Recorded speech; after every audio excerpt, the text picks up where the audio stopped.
online, all of you all. Very good morning, everyone. Very good morning. Welcome to today's Unit 3 class. I hope all of you all are keeping fine, doing good.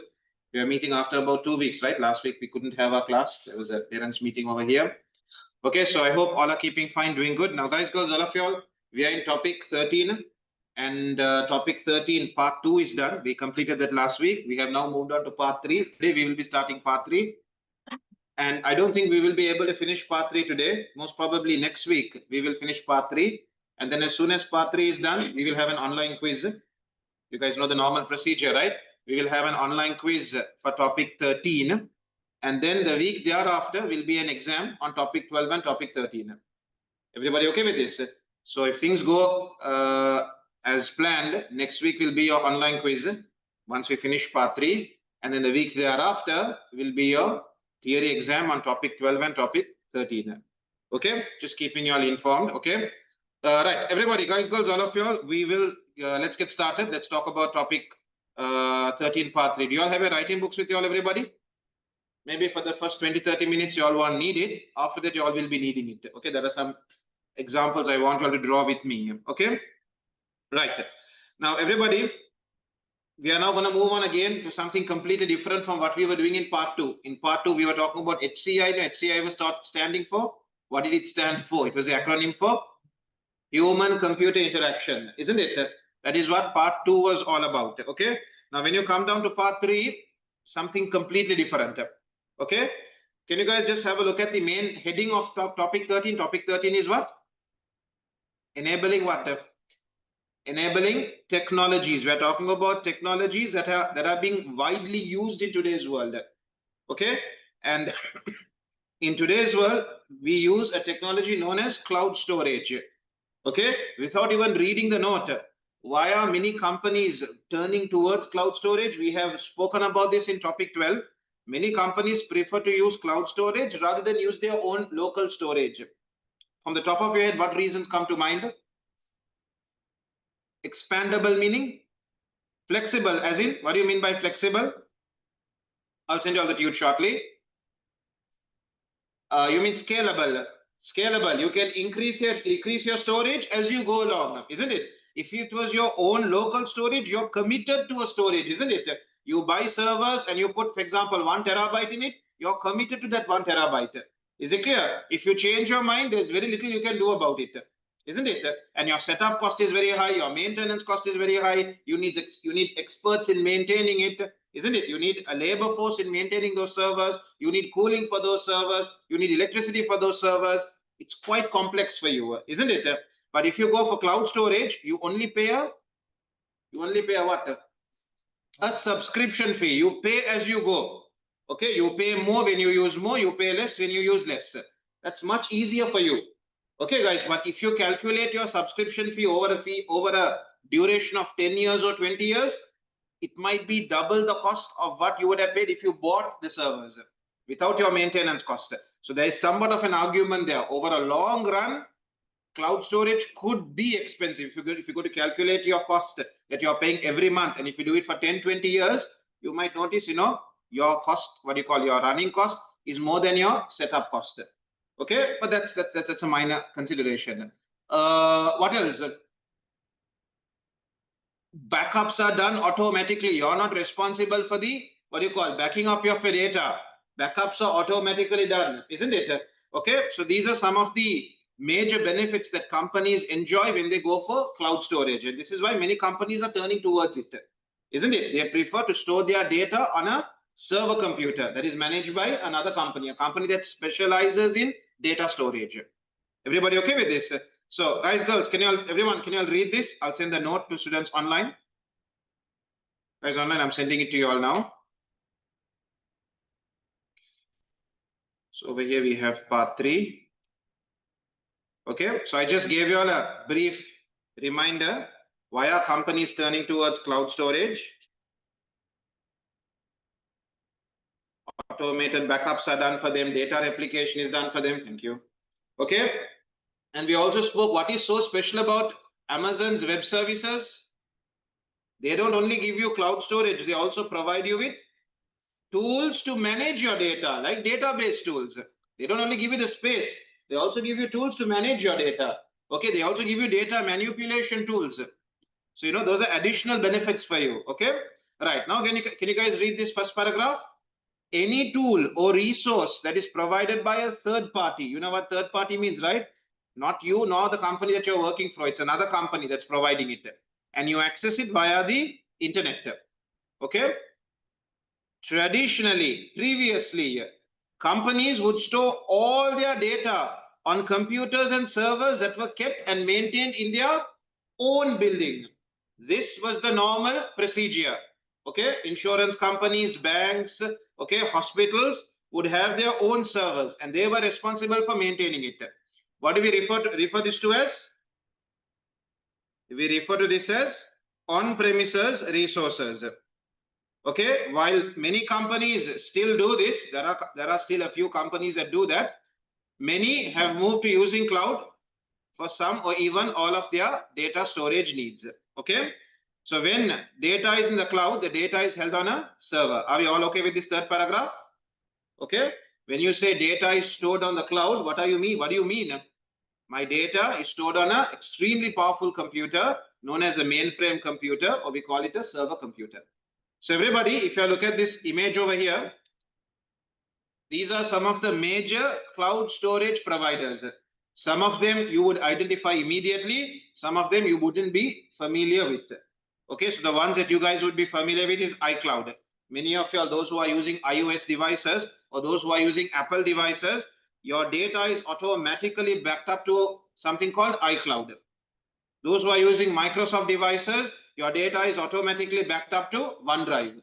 Those who are using Android devices, your data is automatically backed up to Google Drive. Is it clear? In addition to that, we have other providers as well of cloud storage. Okay, so for example, you guys might be familiar with Dropbox. You all might be familiar with, where was that? Amazon's Cloud Drive, or here Amazon Web Services. Okay, so these are just a few. There are many. These are just a few cloud storage providers. Now, guys, if you do a Google search for a server computer, server center, this is an image that you would see. Typically, this is the image, an entire flow of a computer. Do you guys know what all these boxes over here are? Servers? No. Hard disk storage. This is basically your storage. Okay, so if you were to zoom into this and look into this, you would notice these are all hard disks storing your data. You get it? Because you need to understand, for example, when you subscribe to OneDrive, you get 1 terabyte of space, and they don't store your data on one hard disk. They store it across multiple hard disks. You get it? So when you type images of data centers and server computers, this is what you see here. And what is all this? These are all basically hard disks over here, storing your data. Are we all okay with this? This entire server might have one monitor connected to it. Is it clear? All these are basically hard disks over here storing your data. All good? Okay, right. Can you guys keep reading it? Everybody keep reading it. However, this server is not in the same location as the server, as the user. I'm sorry. You guys agree with that, no? When your data is stored on the cloud, your device and the server are never in the same location. They could be in 2 countries, in 2 different countries. They could be in 2 different continents even. Okay, keep reading. The hardware that is stored, the hardware that the data is stored on is maintained by the provider. So OneDrive is responsible for maintaining the hardware, or Google Drive is responsible for maintaining the hardware. Okay, and companies or individuals only pay a subscription fee for it. You pay as you go. Okay, so it's very convenient for companies, as there is no massive commitment, nor is there a massive startup cost. You only pay a subscription fee. How that subscription fee is used, you don't even care about it. Okay, you can simply focus on developing your business rather than worrying about the technicalities of your servers. That job is taken by the cloud storage provider. Okay, right. Then guys, we have a problem over there. Anything to do with the internet has a problem of security. Anything to do with the internet. That's one of the biggest disadvantages of the internet. It would be lovely to have a smart home where the moment you come close to your house, the roller gate automatically opens up, the lights come on, the AC switch on. It would be lovely. You just have to walk in and automatically everything is happening.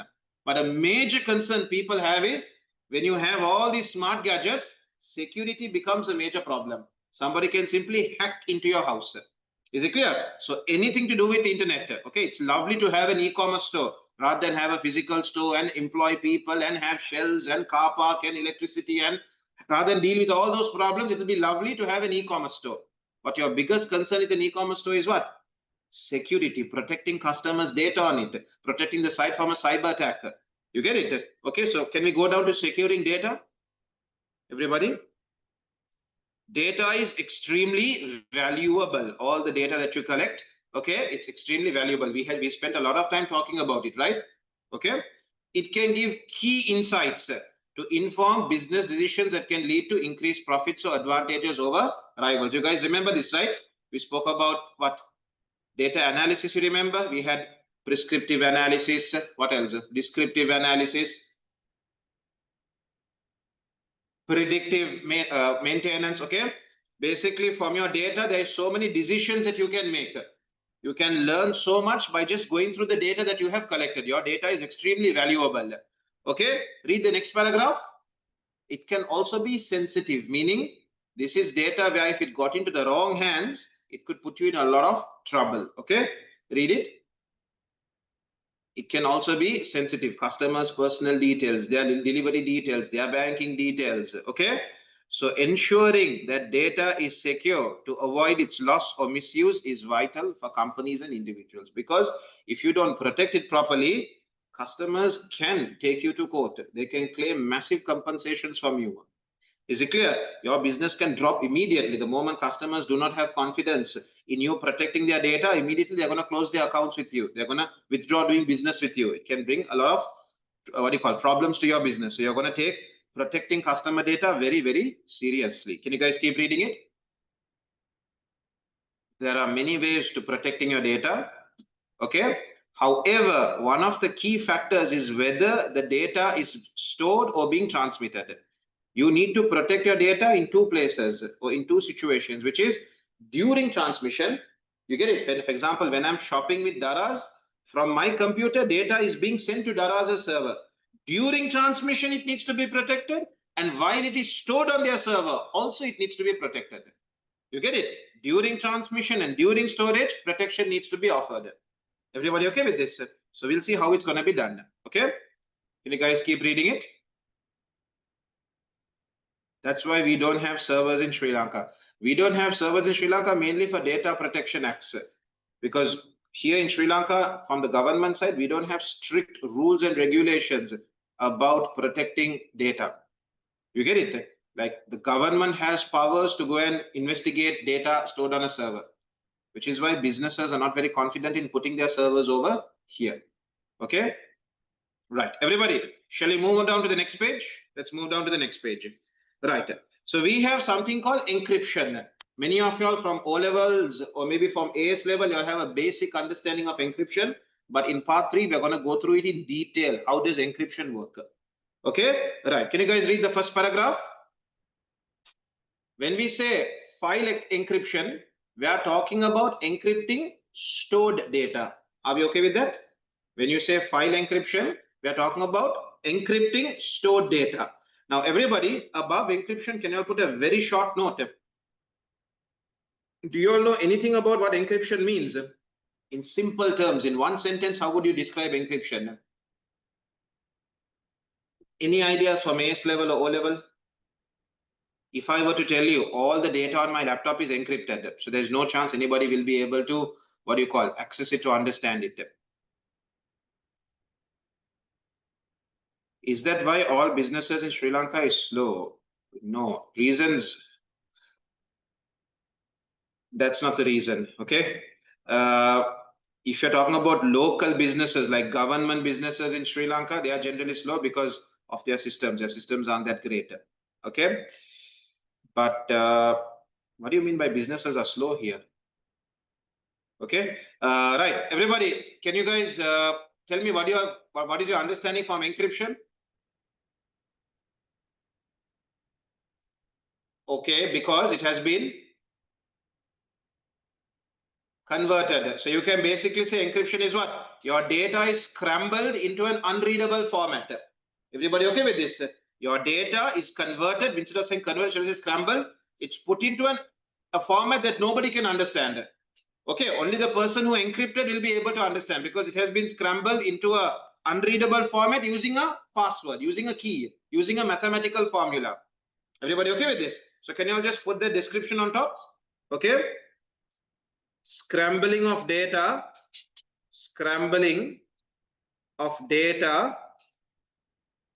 into an unreadable format.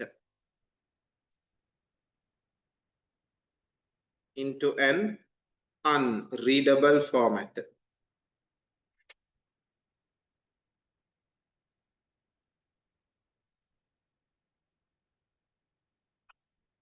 Scrambling of data into an unreadable format. Okay, then guys, girls, after writing that down, can you all jump down to paragraph number 3? Encryption is a security method. It is used to protect your data from unauthorized access. Keep reading it. Protects the data in a file from an unauthorized user by using an algorithm. Algorithm sounds complex. Shall we say mathematical formula? Everybody, instead of algorithm, you can say mathematical formula. By using a mathematical formula to scramble the content so that it is unreadable without knowing the formula, without knowing the key. Everybody okay with this? Okay. So why don't you all do that over there? Instead of saying algorithm, we can say mathematical formula.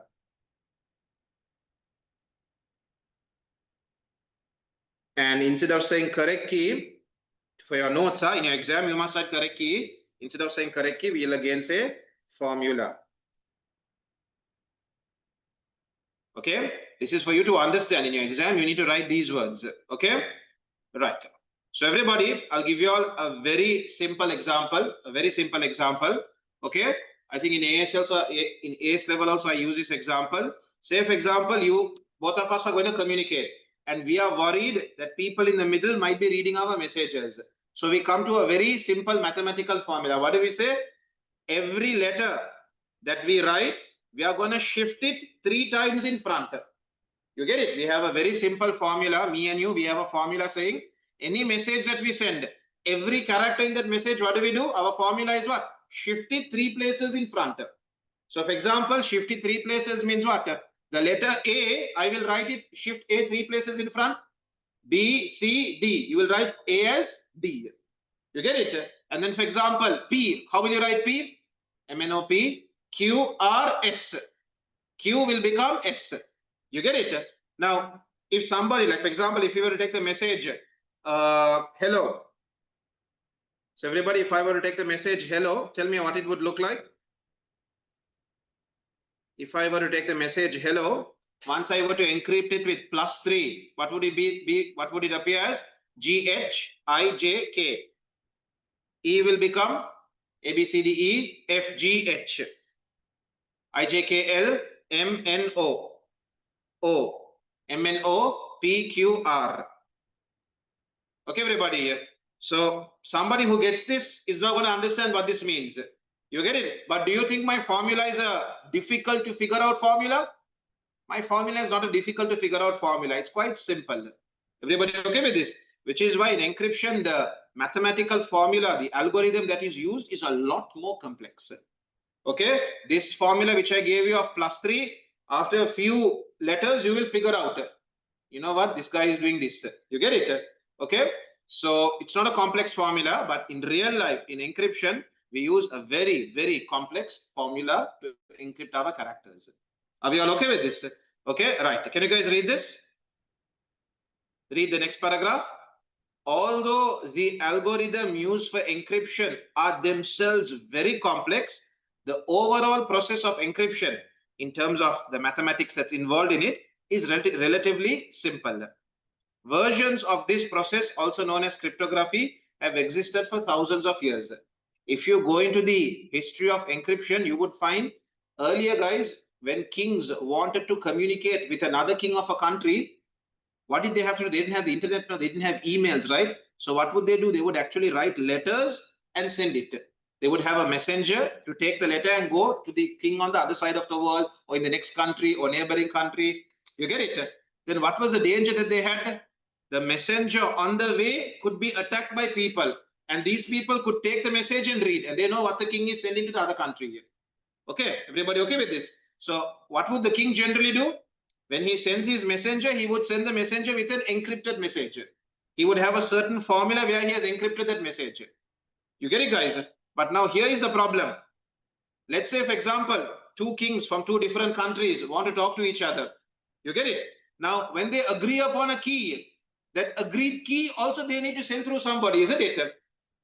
Did you understand what I'm saying? They have agreed, you know what, we are going to use a shift of +3. Now, how do they tell each other that we are using a shift of +3? That also needs to be told to the messenger, right? So when the messenger is attacked on the way, the attackers also get the key from him. You know what I mean by key, right? They also get the formula out of him. So we have a small problem in encryption. How do we get the key across securely? You get it? Because the person who's taking the message is also taking the key and going with him. So when the messenger gets attacked, the key is also released. The formula is also released. Everyone okay with this? So we'll see. We're going to get there. Okay, we're going to get there. Okay. Can you guys read the last paragraph? I have already told you all about it. Just read it to yourselves. Okay, so basically a formula is used. This formula is what we call a key. Read it.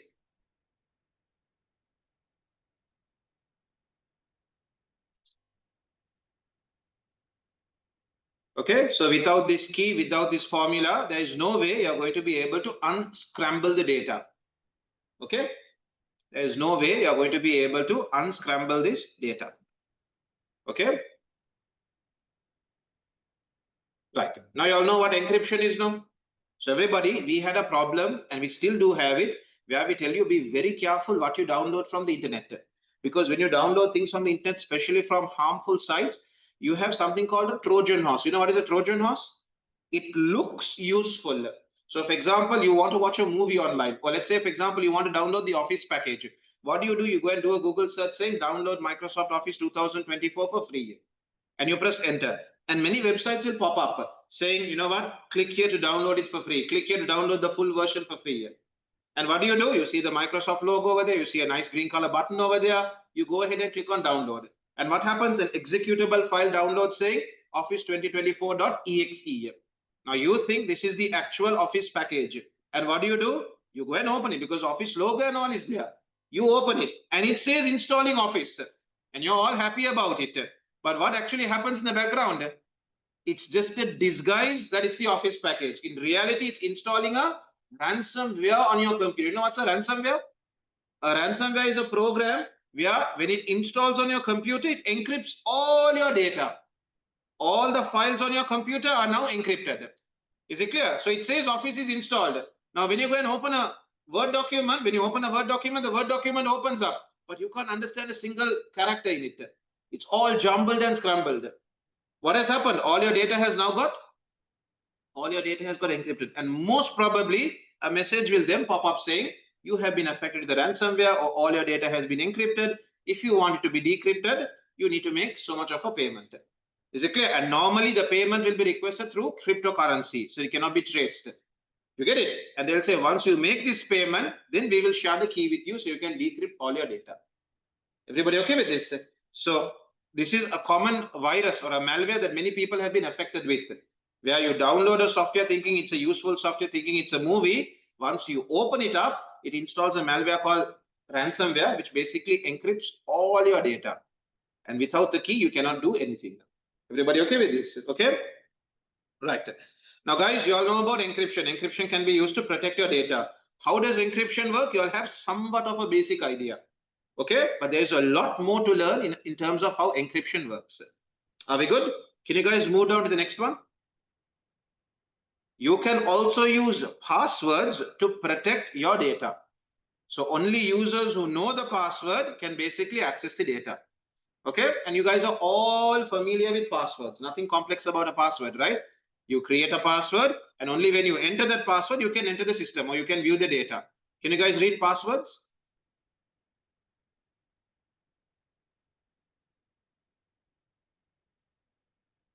I have never been affected by ransomware. I thank God for it.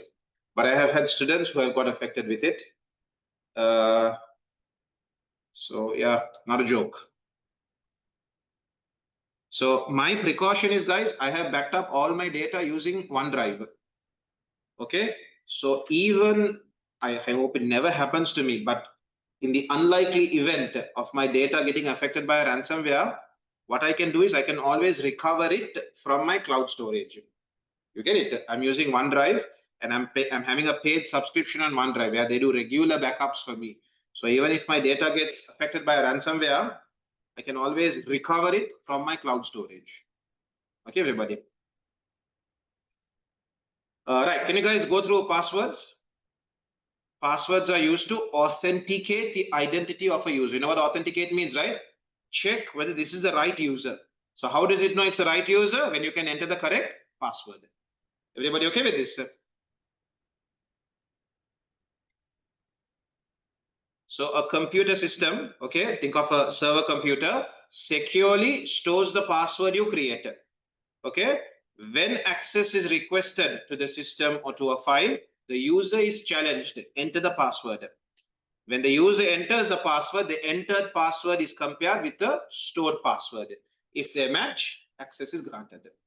Pretty simple, right? We are all familiar with passwords. We have all used passwords. Okay. When selecting a password, common sense would tell you, you should make it as difficult as possible. Okay, something which we all refuse to comply with. Because the problem with making a password difficult is you are going to struggle remembering it, isn't it? Okay, so can you guys read it now? Make it complex. A strong password is one that is difficult for others to guess or crack. This can be achieved by using a combination of uppercase and lowercase letters, numbers and special characters. Then the length of your password. It has to be minimum 8 characters. More than that is even better. Minimum 8. And then guys,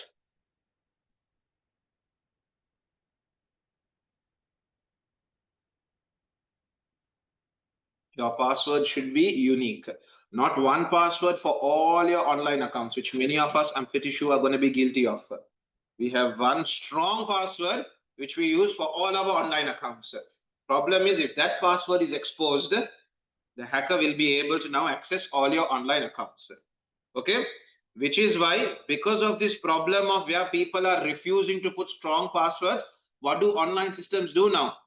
They don't accept only your password. They also have another step, right? They also say something called OTP, isn't it? They have another verification method as well, two-factor authorization. We'll talk about that shortly. Because online systems know that people are not making passwords complex, online systems have come up with another system where you have to enter your password and do another security check as well, which we will talk about shortly. Okay, can you guys read? Everybody, can you keep moving over here? There are a number of ways that knowledge-based authentication is implemented in computer systems, including the following. You all know about password. Can you guys read security question, which I don't think any system is using it today? Am I right? Who uses what?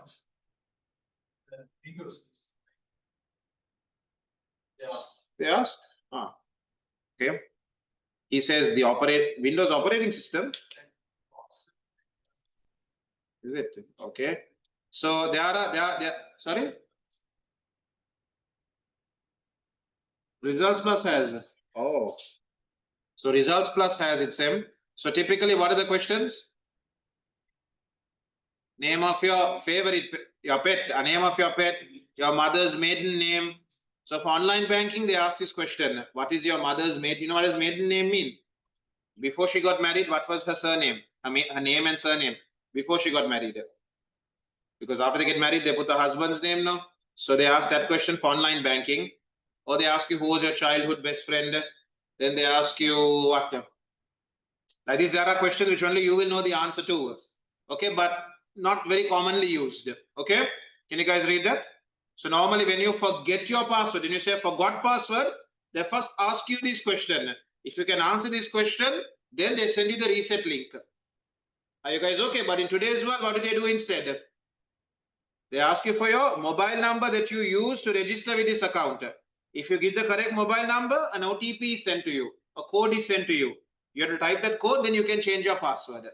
Everybody okay with this? Things are changing a little bit. Okay. Some questions use personal information to challenge the identity of the user. These are often used if a user has to prove who they are after forgetting their password. Or if they are doing something unusual, the system is a bit suspicious. You are logging in from a device that you have never logged in from before. You are logging in from a location you never log in from. When the system becomes suspicious about you, it might sometimes pose a security question. Are we all okay with this? Right. Then guys, we have pins. Everyone know about a pin? You have a 4-digit number or a 6-digit number that you will use whenever you're making an online transaction or logging into an account or unlocking your phone. Everybody okay with this? And then we have another one known as a pattern lock. Okay. Everyone know what a pattern lock is, right? There's a certain design or there's a certain pattern you need to draw and then your device gets unlocked. Okay. Joel, you had asked me something earlier, right? To identify the virus, you have to check the file size of the file. Here's an example, MS Office Official. Joel, very true, very good. Okay, so he has given us a way of identifying whether it's a genuine file or not by simply checking the size of the file. Everybody okay with this? But not many people do this. In our excitement that we found the genuine copy of Office, we just go ahead and start installing it. I'll give you another simple example. Sometimes you might get an email saying, what it says, your online bank transfer for £5,000. Okay, you get it. Sometimes you get an email saying, here is your invoice or your transfer slip for the transfer of £5,000. In your excitement, £5,000 transfer to my account, what do? You open that file. You go and click for the file to open. And the file has a PDF, icon. The file has a PDF icon as well. It's disguised to look like a PDF file, but in reality, it's a malware. It's a Trojan horse. Now, in your excitement, you don't go to check whether it's a genuine file, what type of a file. I never gave anybody my bank details. How can I get £5,000? You never ask these questions. In your excitement, you just go and open it up. And once you open it up, a malware downloads into your device. Everybody okay with this? Okay, right. Then guys, when it comes to now, everybody, we have seen ways of protecting. Everybody, we have seen ways of protecting computer systems. Encryption, passwords, security questions, pins, not pins, pin, pattern lock. Okay, these are ways. Tell me something we didn't speak about. In Google Forms, when you guys try to submit your answer, what did Google Form put in front? When you guys did the online quiz, many of y'all had a problem. I didn't have a problem. You all had to do this test.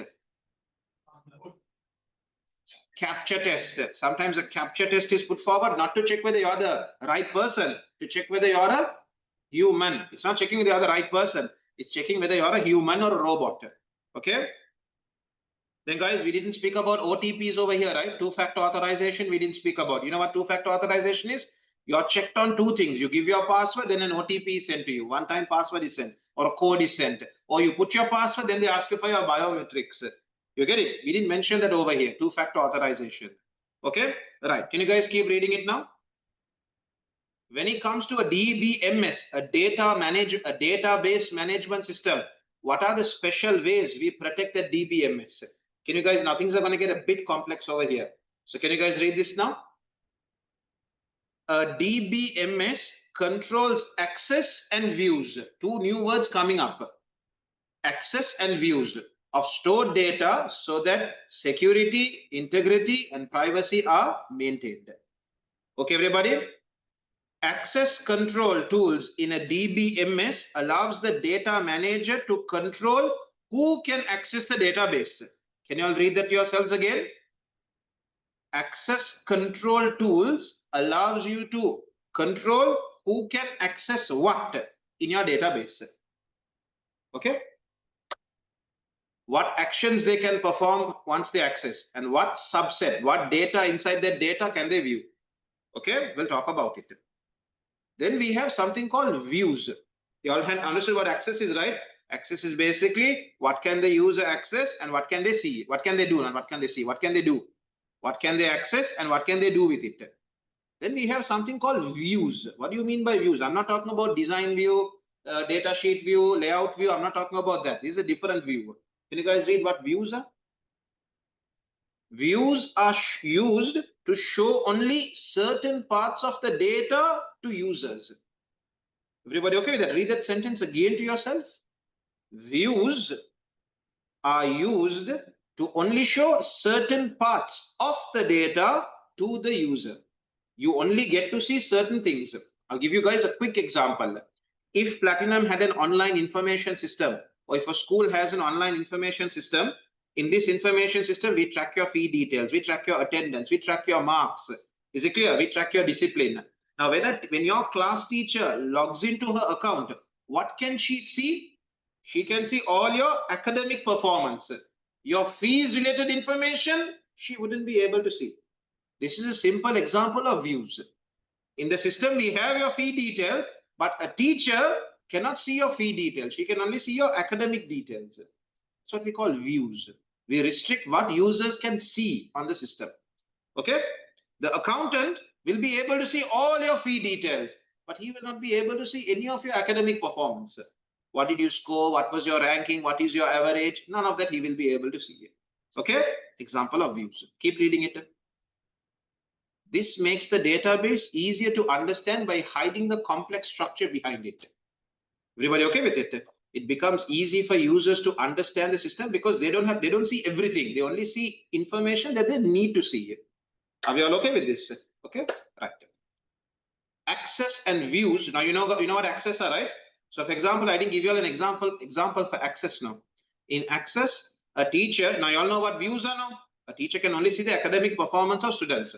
Now, when I talk about access, think about this. A teacher can only modify marks of students who are studying under her or who are studying her subject. Agree with that? If she's an English teacher, she can only modify English language marks. You get it? She can see the students' maths marks. She can see their science marks. She can see their history, geography marks. Sorry. But which mark can she modify? She can only modify English marks. This is what you call access. You get it? And then, for example, if she's not a class teacher, she might not be able to remove you from a class. She might not be able to modify your name. But if she's a class teacher, she might have the rights to modify your name, change your contact number, change your address. You get it? That's what we call access. What can the user do with this data? Are we all okay with this? Access and views. Let's remember those two words, okay? All right, can you guys keep moving down? We have something called authentication. We spoke about it earlier. Authentication is what? Ensuring the right person is using the system, is accessing the system. Can you guys read it?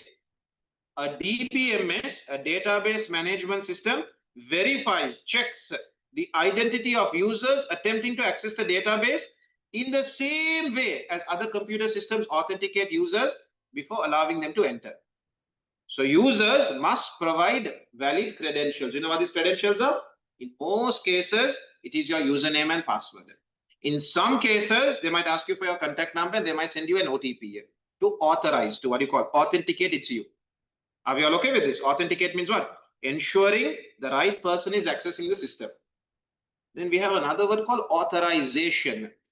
Okay, authentication is what? Shall we just put that word on top? Ensuring the right person is accessing the system.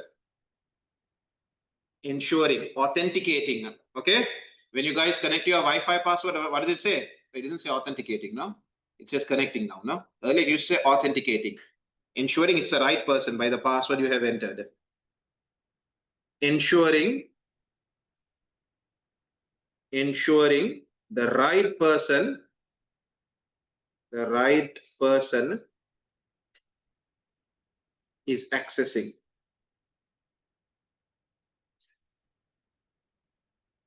Okay, that is what you call authentication. Everybody okay with this?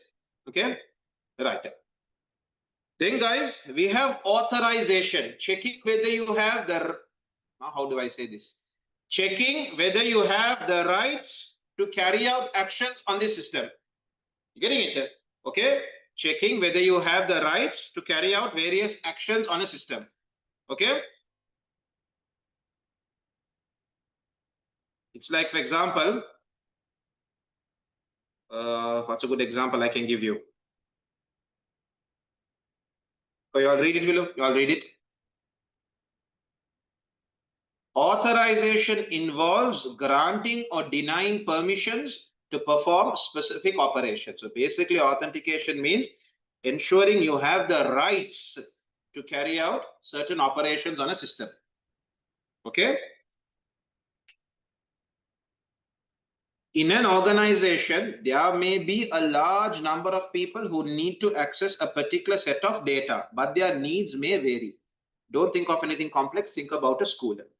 In a school, you have students, you have teachers, you have administrative staff, you have the manager, you have the principal, you have various users. They all have different needs, isn't it? Think about a student. A student should be able to view his marks, but he should never be able to change his marks. The front office or the administration, they should be able to view student details and also modify their details, but they should not be able to touch the marks. A teacher should be able to change students' marks, but should not be able to change their personal details. You get it? A manager, for example, should be able to access all of this. You get it? I'll give you another simple example. I always use this. A cashier is authorized to create a bill, but she is not authorized to change prices, remove items from a bill. You get it? For that, she has to call the manager. The manager is authorized to remove items from a bill, to change prices, to apply discounts, to apply special promotions. A manager is authorized to do all that. Everybody okay with it? And when they call the manager, have you noticed what the manager does? The manager logs into their account, right? Using their magnetic card, they either swipe in or they type the username and password. You get it? Because their account has the authority to change prices. Are we good? Keep reading it, guys. Read the example first.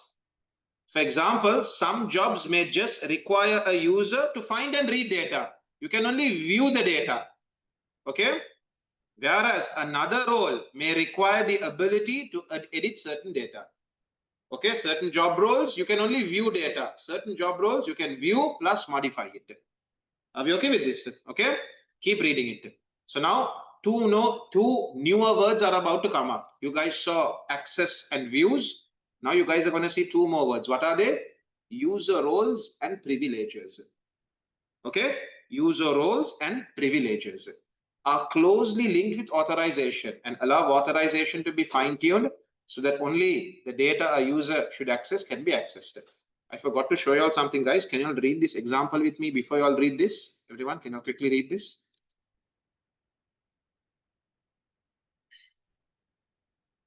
Can everyone first read access? I told it to you all, but I took an example from ChatGPT to make it easier for me to explain it to you all. So can you all also read this example?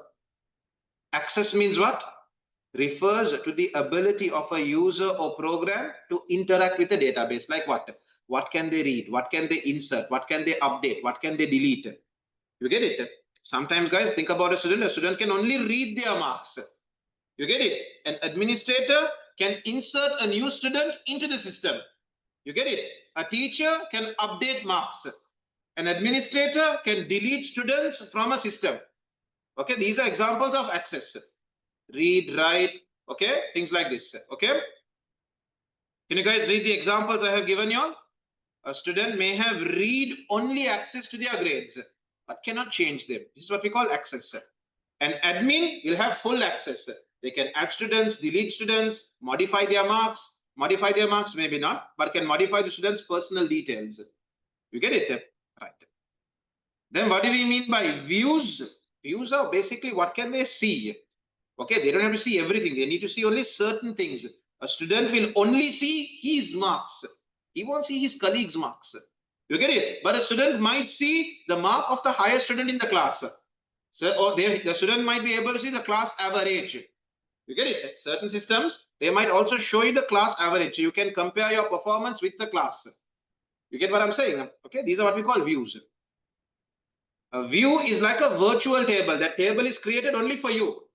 We have a massive list of student marks, but we show only a small part of it only to you. Okay?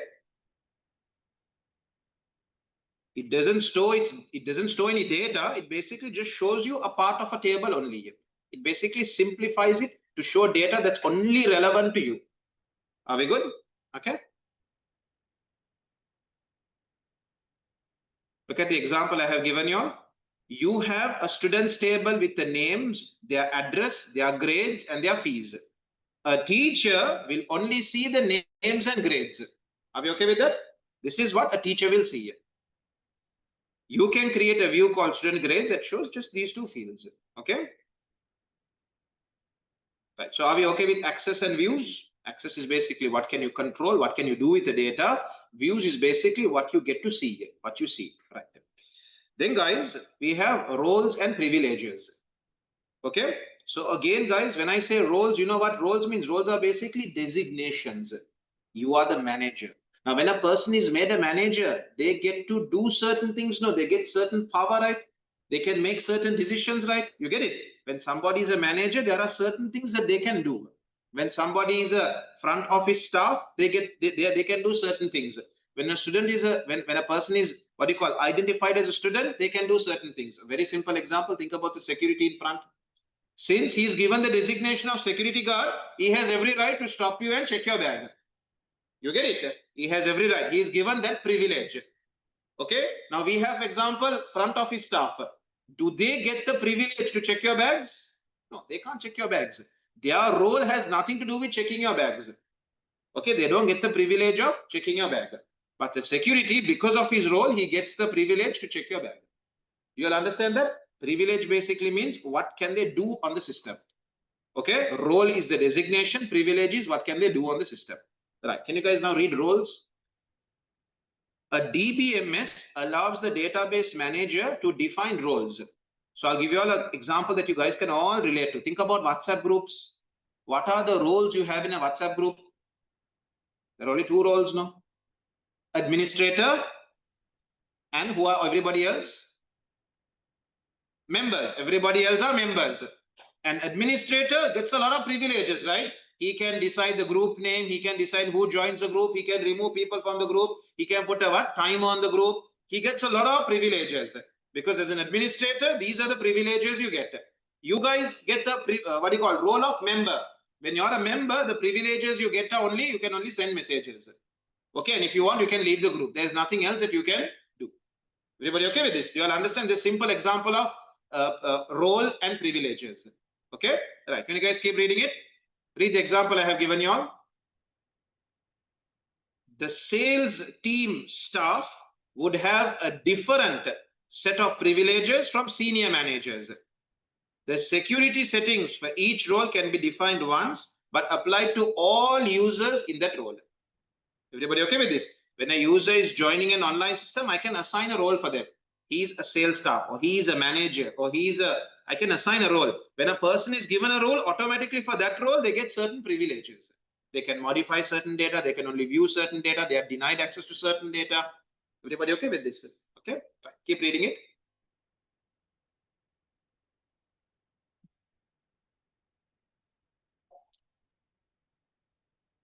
So role is basically the designation that we are giving you. Then we have privileges. What type of operations can you carry out because of your role? These will specify the types of operations. Okay. The type of operations a user or that particular role is allowed to perform, such as they can only read, or they can read and write, or for example, they are denied access to it. Or for example, they can read, write, modify, and also delete it. You get it? Those are roles, okay? A guiding principle in data security is that of least privilege. That is to say, a user should be given just enough access to perform their job effectively. Everybody okay with this? Do not give too many privileges to a user. Give him access to only what he needs to do his job effectively. Everybody okay with this? Okay. So if you think about a cashier, guys, in a supermarket database system, there would definitely be a role called cashier. The moment I assign a user to the role of cashier, automatically they're given certain privileges, like what? Creating a bill, viewing an old bill, reprinting a bill. Those privileges are given to them. When I give somebody the role of manager, automatically they get what privileges? To modify a bill, to create a discount, to create a promotion. You get it? To view staff attendance. Are we all okay with this? These are what we call privileges. What can they do? Okay, right. Then guys, there are other methods as well. Okay, so far what have we spoken about, everybody? We have spoken about what? Ways of protecting your data. What did we speak about? You can use encryption, which we just spoke very briefly about. You can use passwords. Go on. You can use backup. Okay, we didn't talk about it today, but backup is also correct. Backup doesn't directly protect you. What does it do? In case of a failure, you can come back to a normal state quickly here, but it's a protection method. Okay, what else? Pins, patterns, we spoke about it. Then when we spoke specifically about a database, protecting a database, what did I teach you all? Specifically, when it comes to protecting a database, what are the words we used? Access and views. You have access and views. Access define what can they do, views define what can they see. Then keep going on. We had something called authentication. Authentication is where you are ensuring the right person is accessing. So what would you normally use to ensure it's the right person? You might use passwords, you might use pins, you might use what? Secret questions. Okay, a variety of tools we learned earlier, you will use them. And there's another one. After they access the system, you need to make sure that they have the rights to do whatever they want. What did we call those rights? Authorization. Under authorization, we broke it into two words. What were those two words? Their roles and their privileges, their designation, and what can they do because of their designation. Okay, awesome. You guys are with me. Right. Can you guys keep reading the next one, students online? There are other methods as well. Okay, we have something called an access control list. I don't have much to tell over here. Access control list, basically, who has access to this database. That's all. Okay, a list that says who can access a particular database and what they can do with it. Okay, very similar to authorization. Okay, so think of it like a guest list for a party. So when you enter a party, okay, they look and they see, is your name on that list? If your name is on that list, you're allowed inside. Finished. Okay, so in a database, what would it be? You put your username and password. If your username and password match, you're allowed to come in. Otherwise, no. Okay. Then row level security. Don't even read it. Don't even read it. Row level security means you can. So what does a row mean in a database? You can add a new record. Give me an example of a new record. You can add a new student. You can add a new student. You can add a new customer. You can add a new record, basically. That's what you call row level security. Can you guys read that?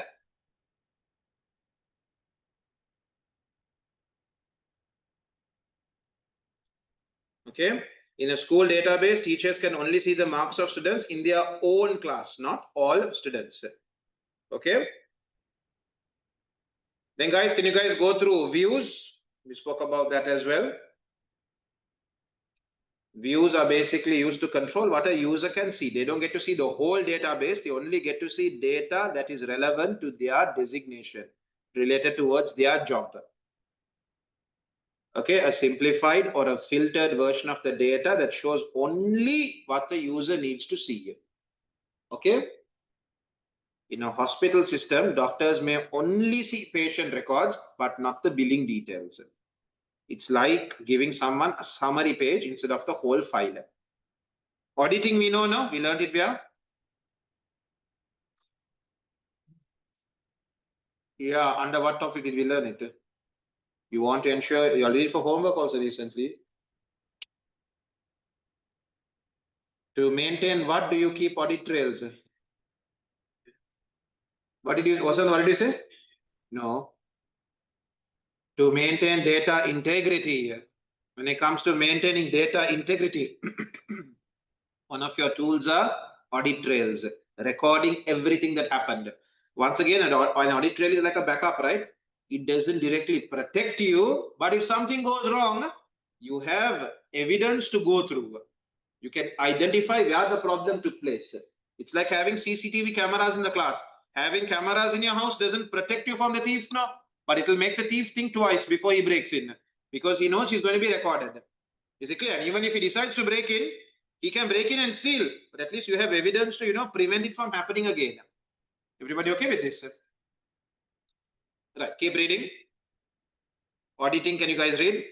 Keeps a log, keeps a record of who accessed the database, what they did, when they did it, what device did they use, what was their location, what was their IP address, how long they were on the system for. This is what you call auditing.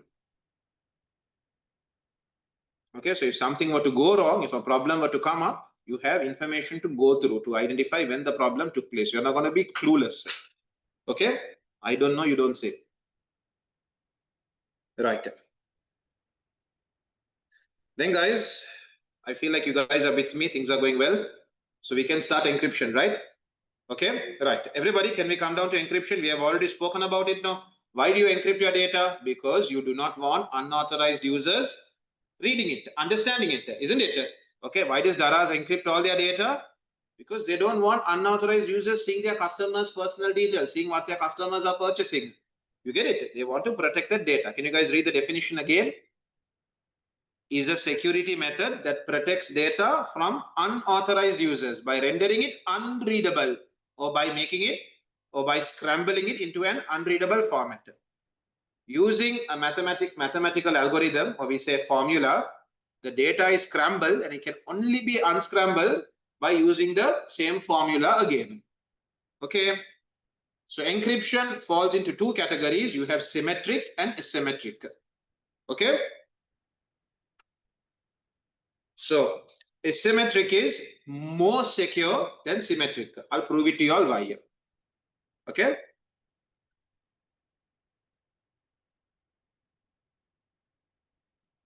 Read that last paragraph. Typically symmetric. Can you read that last paragraph?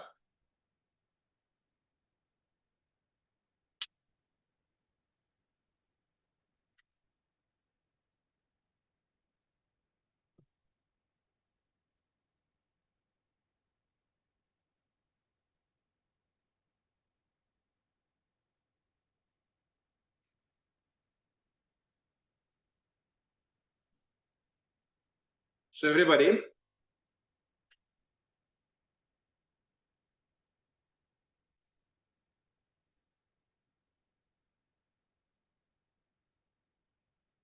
so guys, girls,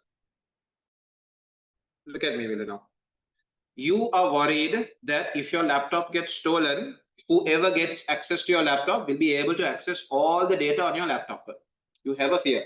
You have a fear. If my laptop is stolen, users, whoever steals it, will be able to understand every piece of data on my laptop, and that could put me into a lot of trouble. You get it? Let's say you have highly confidential information on your laptop, and you have this fear where if my laptop is stolen, they'll be able to understand everything on my laptop. So what do? You download an encryption software. And what do? You tell the encryption software, encrypt my entire hard disk. So what will the encryption software do? It will ask you for a password. You're with me now?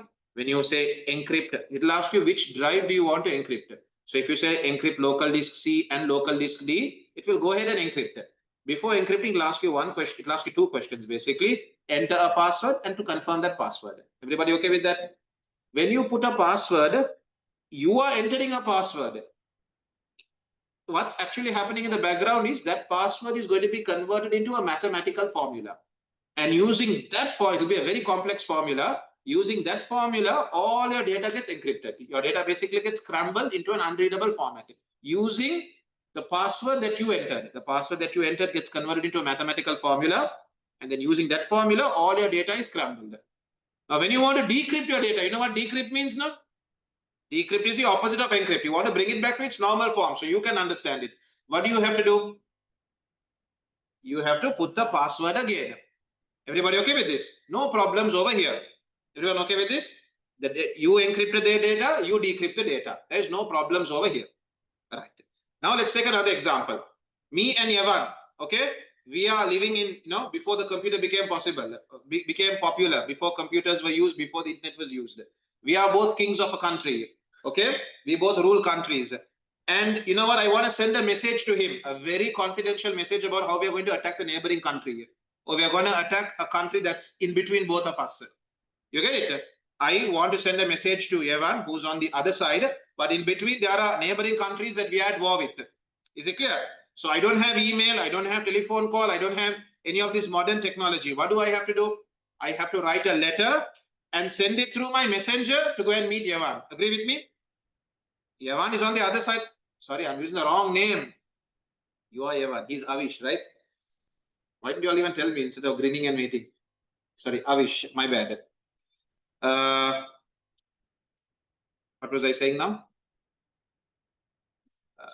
Yeah, I want to send Avish a message. Okay. So what did I say? But I have a fear as a king. I have a fear in between.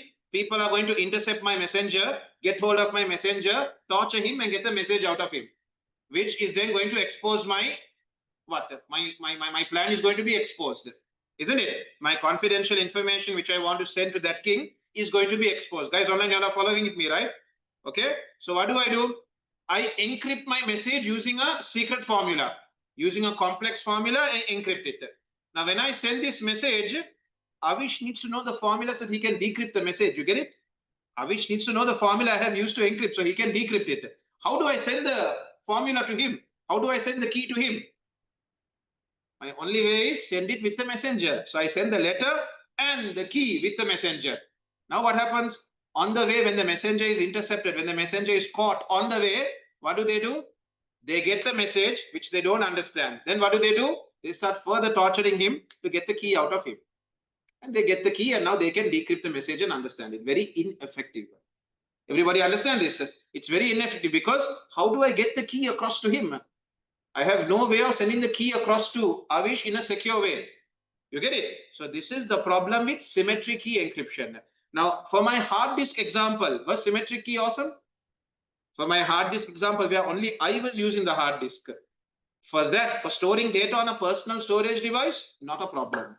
But when it becomes communication between two devices, I need to find, when it becomes communication between two devices, I need to find a different way to send the key across to the other user. So guys, girls, I'll give you all a very simple example.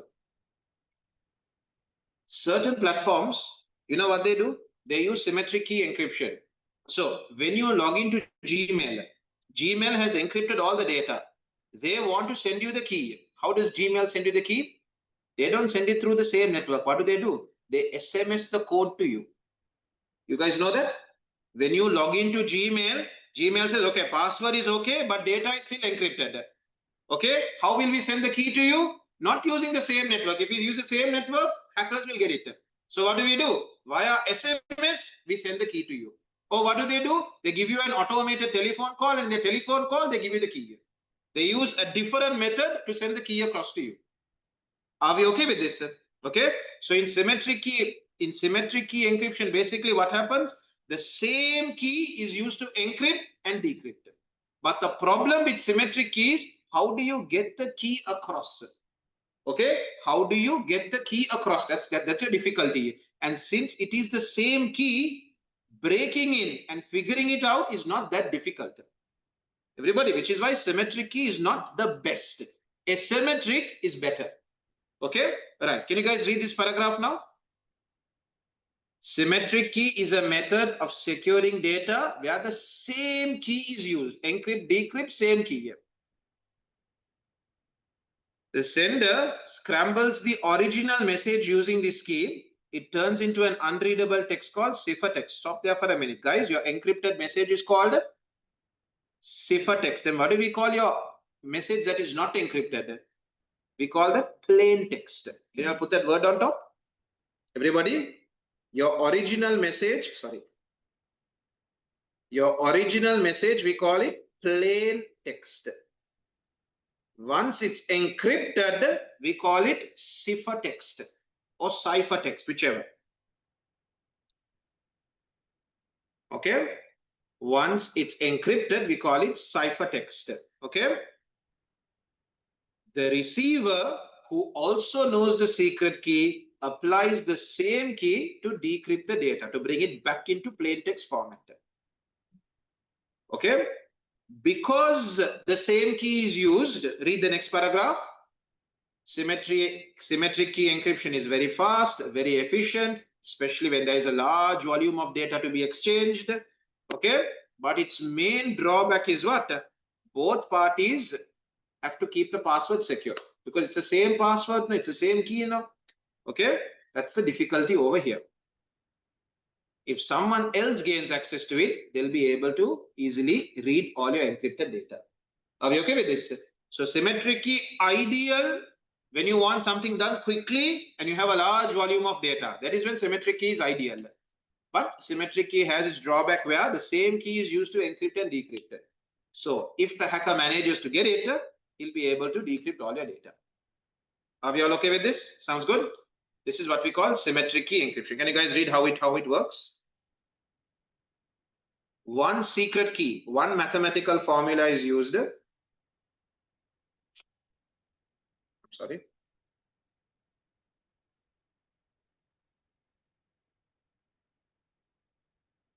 For both encryption and decryption, the sender uses the key to scramble the message so it looks unreadable.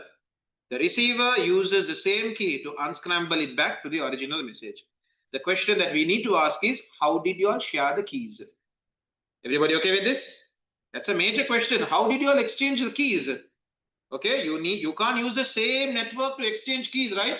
Because a hacker would simply get hold of the key then. You get it? It's like, for example, I'm sending you an email of scrambled data. In that same email, I'm mentioning the key also. To decrypt this data, use this formula. So the guy, the moment he gets the email, the formula is also there. You get it? So it's useless. The big challenge is, how do you send this key? You have to find another method to send the key across. Okay? So normally, online platforms, they would use SMS. Via SMS, they send you a code to decrypt the data. Okay? Right. Are we all okay with this? Can you guys read the example and then we'll take a break? So for example, the message is hello. We just spoke about it. Hey, how come I got a different message and you got 5? No, I used 3, no? Okay, so okay. It's fine. I used a shift of 3, no, they are using a shift of 5. So hello, if you encrypt it using a shift of +5, you get this MGQQT. And then again, when you apply -5 to it, you get hello. Benefits of symmetric key encryption: provides excellent security against opportunistic attacks. You know what that means? Your own device. It's only you who is encrypting and decrypting. Okay, when it's only you, this is excellent. But when there are 2-3 parties involved, then symmetric is not ideal. It's much faster. It's very simple now. Less complex algorithm, so it's much more efficient. Ideal for encrypting large amounts of data because it takes a very short time to encrypt and decrypt. Works well on less powerful personal devices. Guys, you all read that again. So do you think servers use symmetric key encryption? Answer is no. Less powerful personal computers. Can you guys read the limitations? How do we share the key? Major concern. Then the chances of the key being stolen or intercepted while you're sharing it. Okay. Once shared, keeping the key secure is difficult. Higher likelihood of the key being accidentally or intentionally leaked. These are your problems with symmetric. Now, asymmetric is going to be very complex, but it's a lot more secure. Okay. Right, guys, girls, everybody, with that, then I don't think we'll get to do asymmetric today because when I come back, I want to do a few past paper questions with you all. Okay. Right, guys, all of y'all will be back at 11 o'clock. Okay. Have a nice break, all of y'all.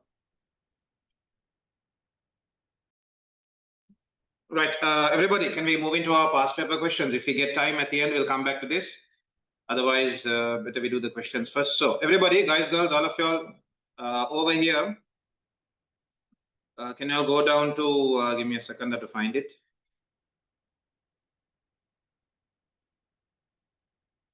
Question 1 and 2 of topic 3 of part 3. Question 1 and question 2. Can you all answer this over here? I all haven't asymmetric, we haven't done yet. Can you all do question 2, please? The company uses symmetric encryption to keep data secure during transmission between countries. Describe how symmetric encryption works. So what do we write over here? The company uses symmetric encryption to keep data secure during transmission between countries. Describe how symmetric encryption works. So anyone want to give me a start here? How does symmetric encryption work? In symmetric key encryption, the mathematical formula, the key, is it the same or different? It is the same, right? So both sender and receiver agree upon the same encryption key, upon the same key, right? Upon the same mathematical formula. So what shall we say? You can say the sending country encrypts data using a particular key. The same key is used by the receiving country to decrypt the data. That's all. That's how symmetric key encryption works. Okay. So shall we get started? We can say over here, the sending country, you can say the sending computer or the sending country, the sending computer encrypts data, encrypts the data using a particular key. The same key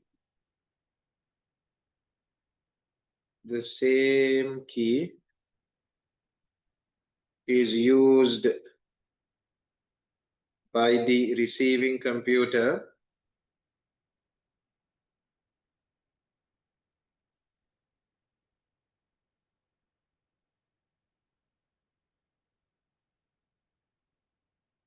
to decrypt the data into a readable format. To decrypt the data into a readable format.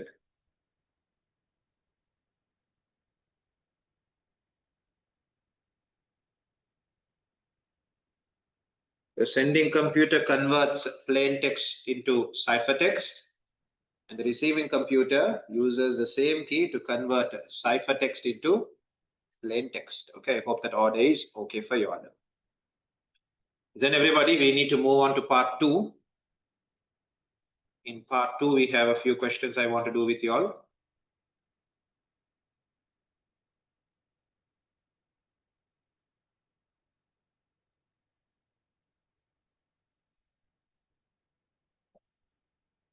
So guys, girls, everybody, part 2, question 3. Part 2, question 3.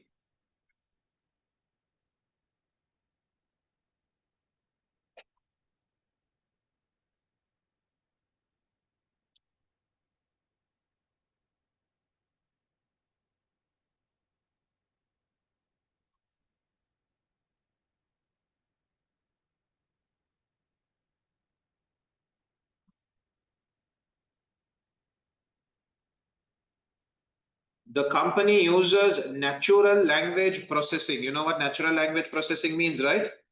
Natural, so Google Translate is an example of natural language processing. It can understand what you're, for example, you guys saw the AirPods, what the number? The one that came out recently. Okay, live translation it offers. You know, while somebody is speaking to you, the AirPods can hear what they are speaking and then translate it for you. Example of natural language processing. It doesn't understand fixed commands. It can understand any language that you speak. It can understand the words that you speak in whatever order you use. Everybody okay with this? Okay. To provide a translation service for passengers at an airport. Did I show you all a video about what Google is using? It's an old video. It's not something new. Not the plan. That was check this out.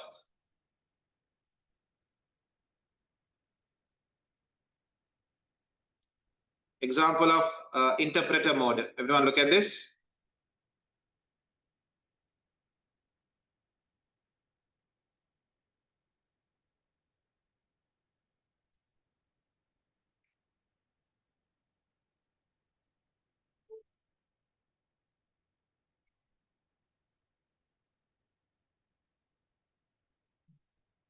Hi, I'm calling to book a women's haircut for a client.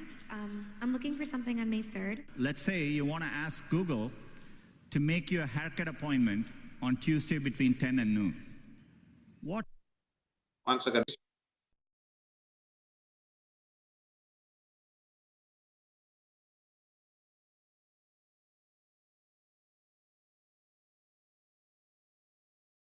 Hi, I'm calling to book a women's haircut for a client. I'm looking for something on May 3rd. Let's say you want to ask Google to make you a haircut appointment on Tuesday between 10 and noon. What happens is the Google Assistant makes the call seamlessly in the background for you. So what you're going to hear is the Google Assistant actually calling a real salon to schedule the appointment for you. Let's listen. So how can I help you? Hi, Hi, I'm calling to book a women's haircut for a client. I'm looking for something on May 3rd. Sure, give me 1 second.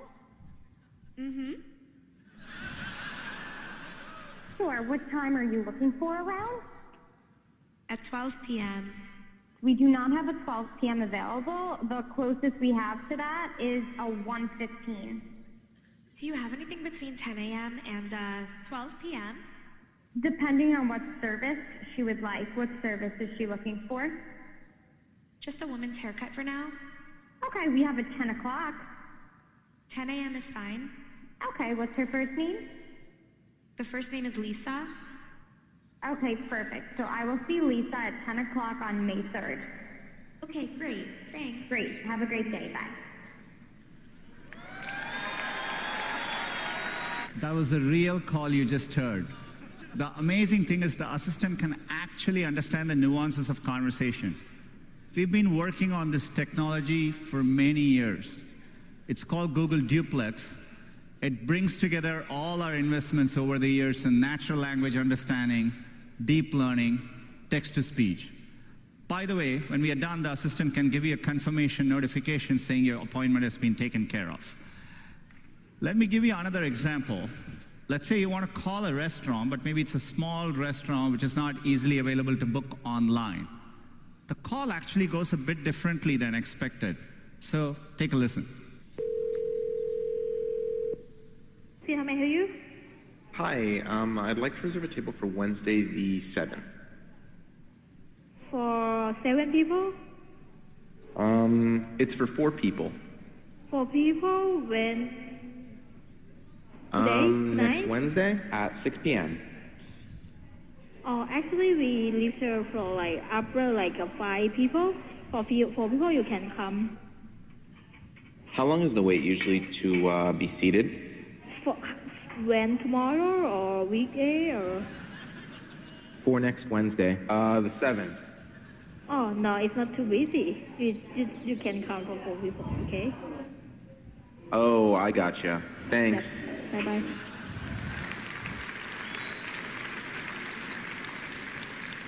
Again, that was a real call. We have many of these examples where the calls quite don't go as expected, but the assistant understands the context, the nuance.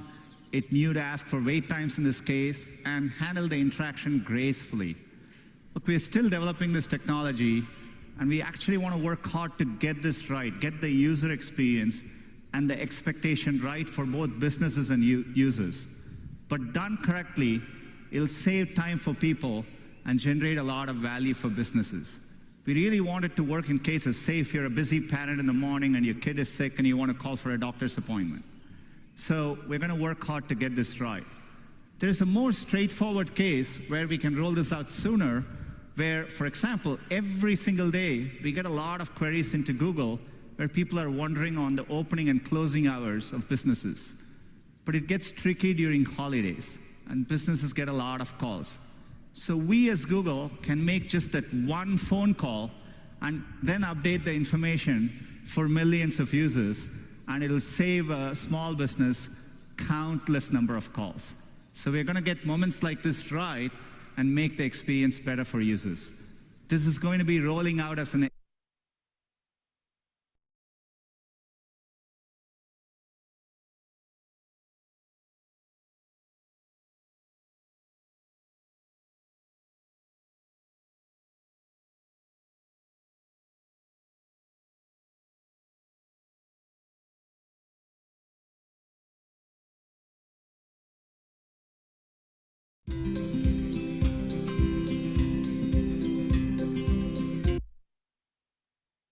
Guys online, you all didn't hear what I just said, right?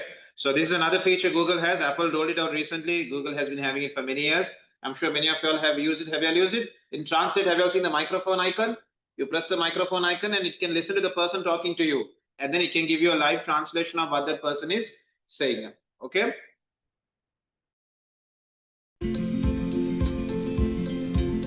Hi there. How can I help you? Hola, ¿habla español? Sorry, I only speak English, but you can select the language you speak. Español. Hey Google, be my interpreter. What language should I interpret to? Spanish. Okay, go ahead. How can I help you? ¿Cómo puedo ayudarte? Estoy buscando un lugar para almorzar antes de ir al aeropuerto. I'm looking for a place to have lunch before going to the airport. What would you like? ¿Qué te gustaría? Quizás una pizza o una ensalada. Pizza or salad? There's a great place around the corner. You can take the train from there to the airport. Hay un buen lugar a la vuelta de la esquina. Puedes tomar el tren desde allí hasta el aeropuerto. Perfecto. Gracias. Perfect. Thank you. No problem. We hope you enjoyed your stay. Esperamos que hayas disfrutado tu estadía.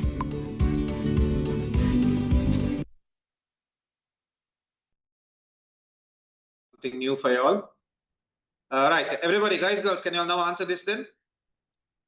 The company uses natural language processing to provide a translation service for passengers at an airport. You know who's at an airport, right? People from various parts of the world gather at an airport. So you would definitely need a system like this, okay? The service uses a keyboard and screen to provide a chat link to a help desk. Give one reason why a passenger may need to use the language translation service. Why would a passenger need to use language translation? For clear communication. Why clear? What do you mean by clear communication? What is the most obvious reason? Why would a service at an airport provide you with the option of language translation? Exactly, because the user might not understand the language that's being displayed on the screen, isn't it? Or the user may not be able to speak the language that the system is operating in. You get it? Okay, practical reasons. Okay, give one reason why a passenger may need to use the language translation service, because the passenger might be fluent in a language, or the passenger might not be able to speak a language, or may not be able to understand a language that is being spoken in the airport right now, or being spoken by the system right now. Everybody okay with this? Okay. So we can say over here, this is because, we can say because the passenger may not be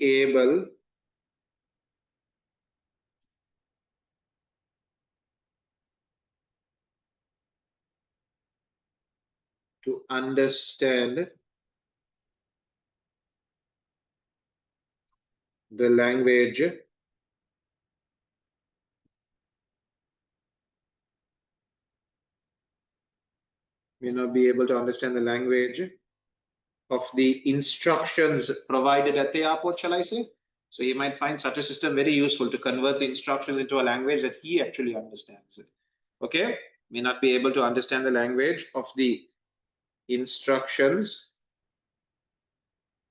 provided at the airport.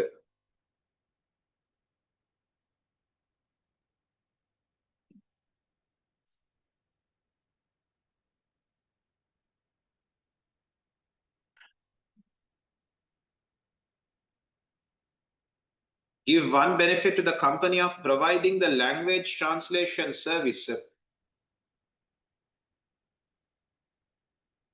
We're talking about an airport here. If they don't have the language translation service, what will the airport have to do? They'll have to hire people, which is going to be how is it a problem for you? It's a cost, right? You have a labor cost to deal with, isn't it? So you can say the benefit is they do not have to, what do you call, hire people, pay labor costs, pay salaries. Instead, they can have a device do it for them. Okay. So you can say the company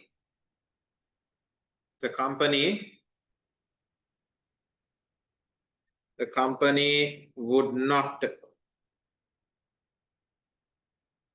have to, and we can also say this, right? One device can translate many languages, but many individuals will be required to cover many languages. You can also talk about that. The company would not have to hire people and pay salaries.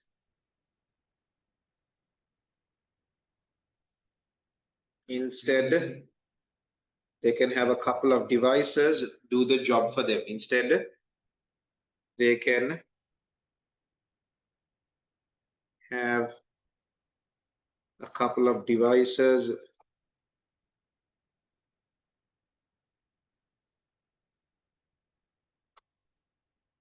do it for them.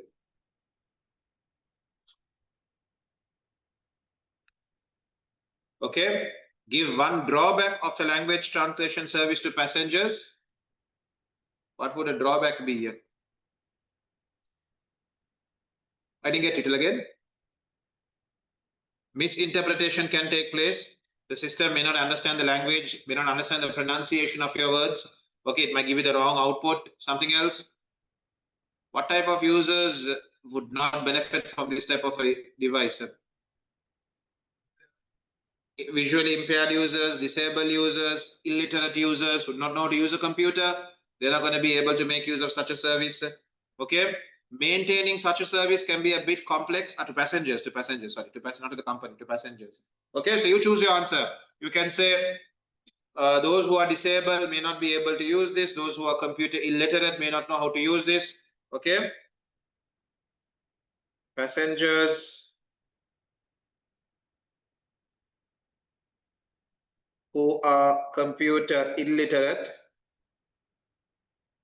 or disabled, who are computer, take one answer, illiterate,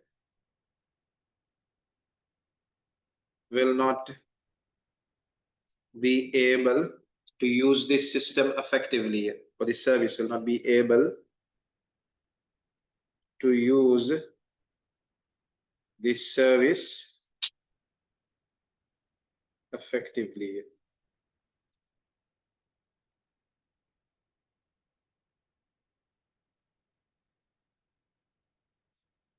Are we good? So we're done with this question also. Next, I want to do from part 1, question 3 and question 4. From part 1, question 3 and question 4, please. Okay.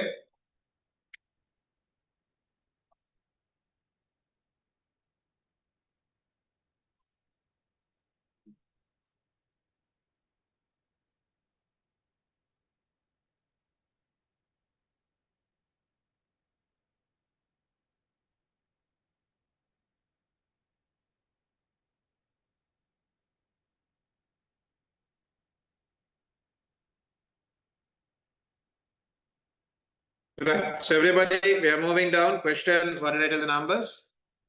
Question 3 and question 4 from part 1. Question 3 and question 4. So a team of developers is working on a new software product. Developers are working on a new software.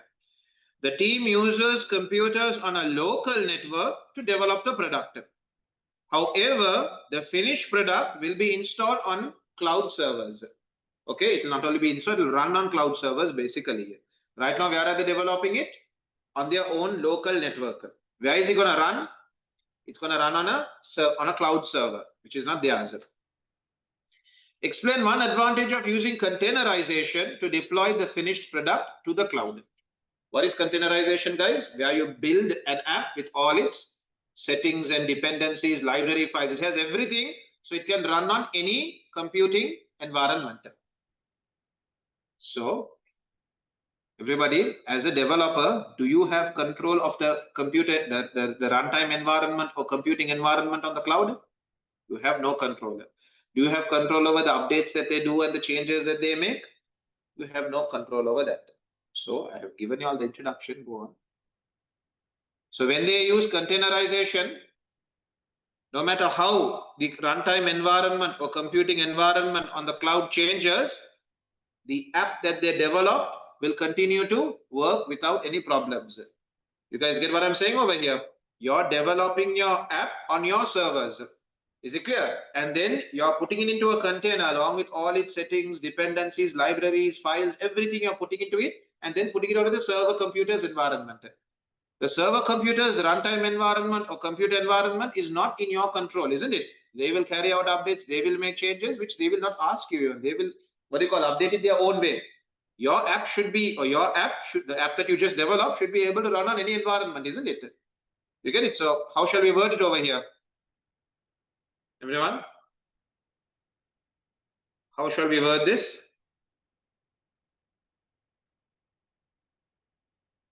We can say a container, or you can say in containerization,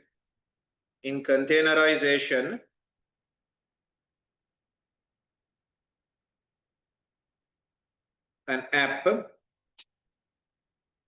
app is built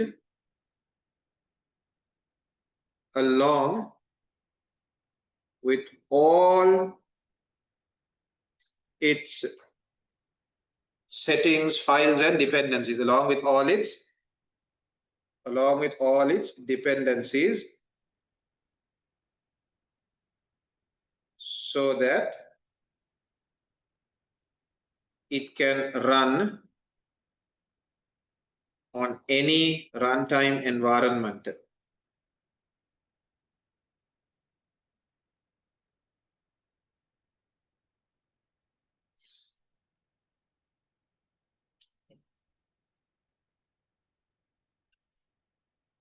So since the developers have no control over the runtime environment on the server, what?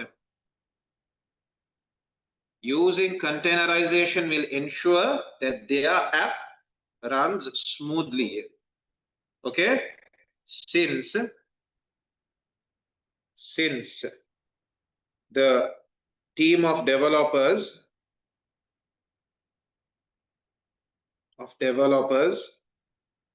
have no control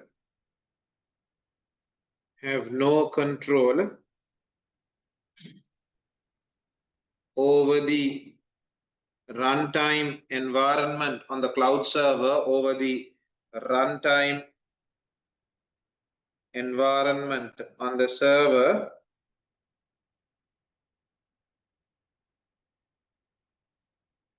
on the cloud server,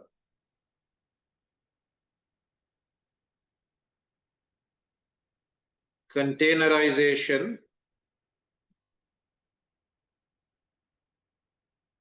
will ensure that their developed app or product, containerization will ensure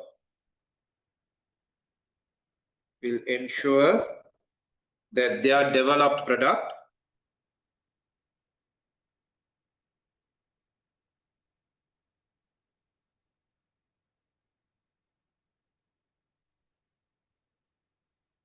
runs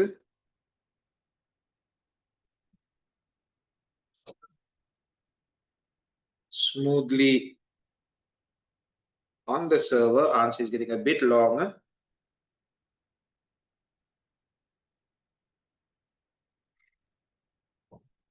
Okay, containerization will ensure that their developed product runs smoothly on the server. Can we just add one more thing? Irrespective of the runtime environment, should just add that. If the runtime environment changes, even not a problem. It has been built with all its dependencies and settings, so it can run on any type of runtime environment, irrespective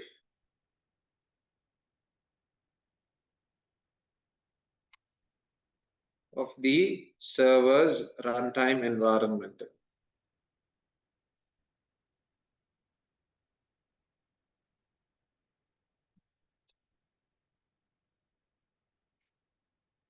Right, our last question, guys.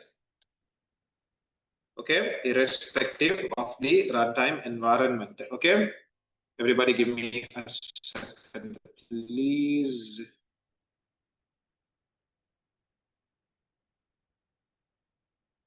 Right, so then everybody done now? Okay, large distributed databases process millions of queries and data updates every day across global networks. Okay, give 3 reasons why it is better to use a distributed database rather than a single database at one location. Not a very difficult question. Okay, your traffic is distributed across servers. What's the benefit of that? So runtime, or you can say access time, is reduced, isn't it? Okay, so you can say over here, traffic is distributed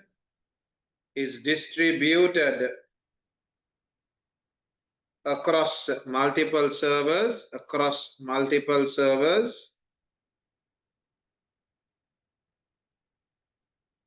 reducing congestion, shall we say? Reducing congestions. Right. Something else? Can I say this? Users will be directed to the server that is closest to them, reducing latency. Very true, no? You do not know, but in the background, you are being taken to the closest server. So the distance for data to travel is significantly reduced, which reduces latency. Okay? Users can be directed to the server that is closest to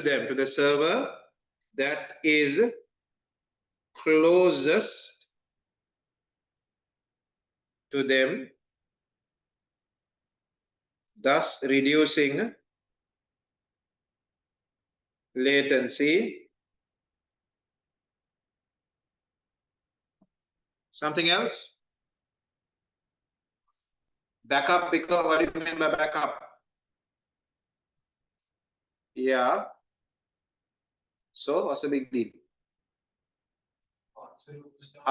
If one server goes down, the other servers can still keep the system running, can still keep the system up. Okay, one server going down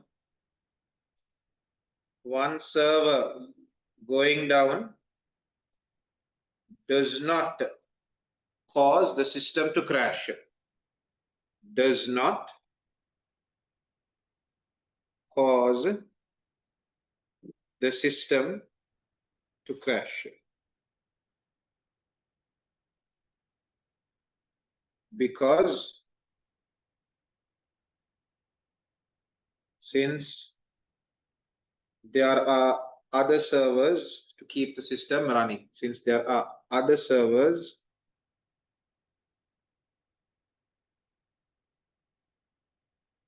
that keep the system running, keep the system up. Okay.